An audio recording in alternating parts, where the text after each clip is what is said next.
Today you'll experience a life simulation, the life of a plague doctor.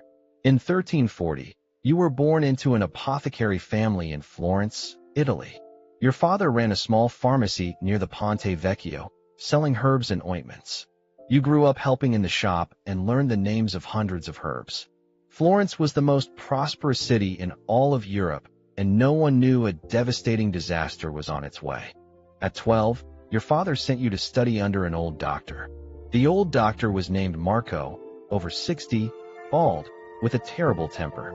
He taught you bloodletting, tooth pulling, bone setting, and using leeches to drain pus.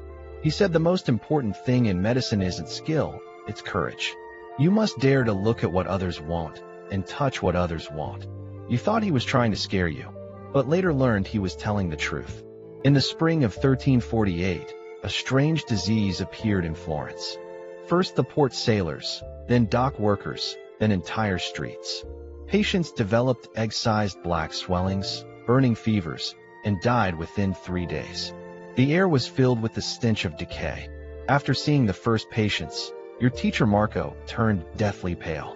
He said words you'd never forget: "God is coming to collect." The Black Death swept through Florence like a flood. Hundreds died every day. Church bells rang from dawn to dusk, then stopped. The bell ringers had died too.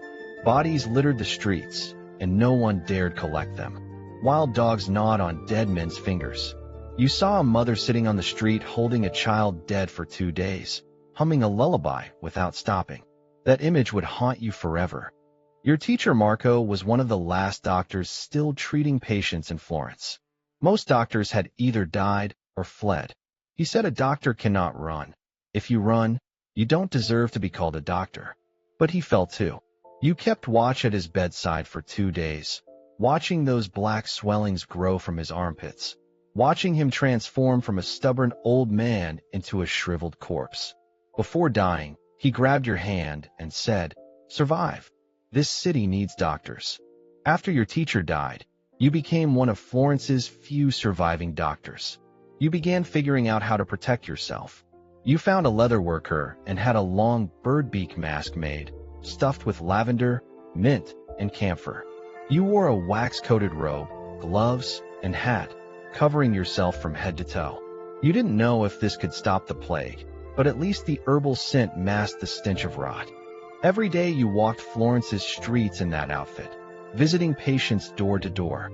You knew you couldn't cure this disease. No medicine could.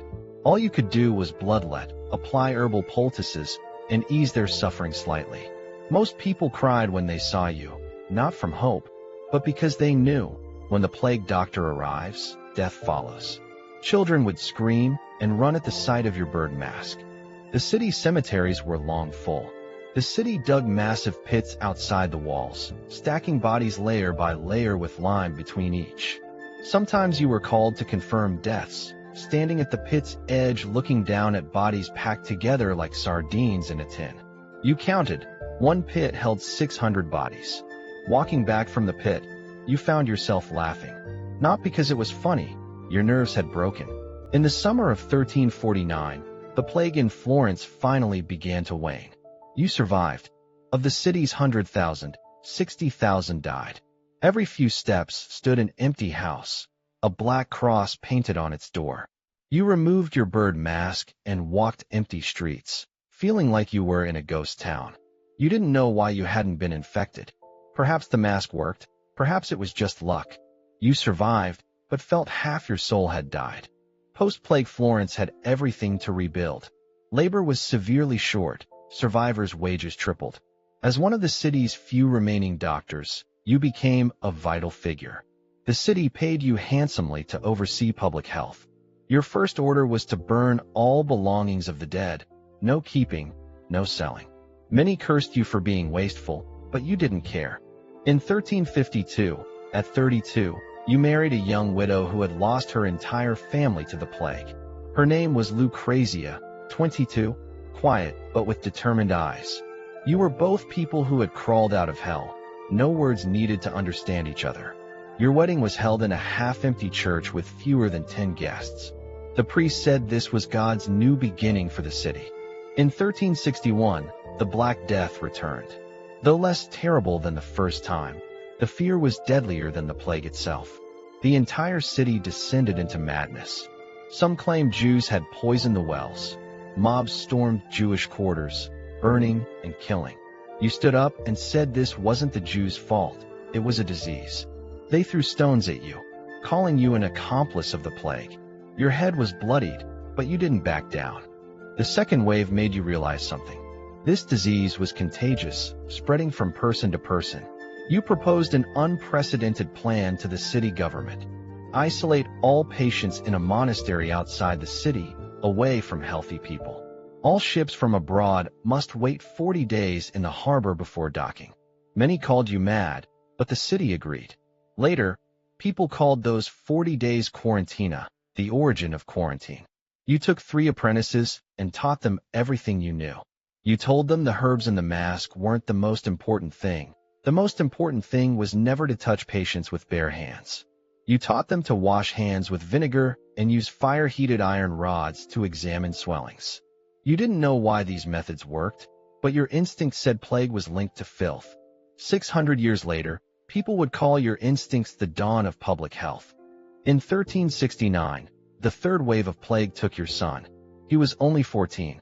You had taught him every protection method you knew, but fate is unreasonable. You applied herbal poultices with your own hands, performed bloodletting yourself, and watched those black swellings consume him bit by bit. As he died, he held your hand and said, "Father, does it hurt?" You said no.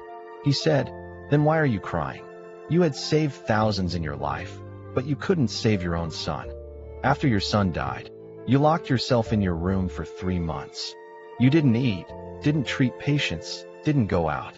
You felt being a doctor was meaningless, a lifetime of healing, yet you couldn't protect your own child. Lucrezia left food at the door each day, without knocking or speaking. One morning 3 months later, someone wept at your door begging for help. His daughter had a fever. You listened for a long time, then opened the door. You continued practicing medicine until you could no longer walk. You practiced for 40 years, through 4 great plagues, living to see a third of Europe's population killed by the Black Death. You wrote a book recording all your observations and treatments of the plague.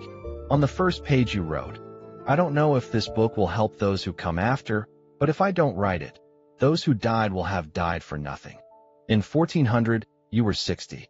You didn't die of plague. You died of ordinary old age. On your deathbed, you gazed at the bird beak mask hanging on the wall. It had darkened with age, but you never threw it away.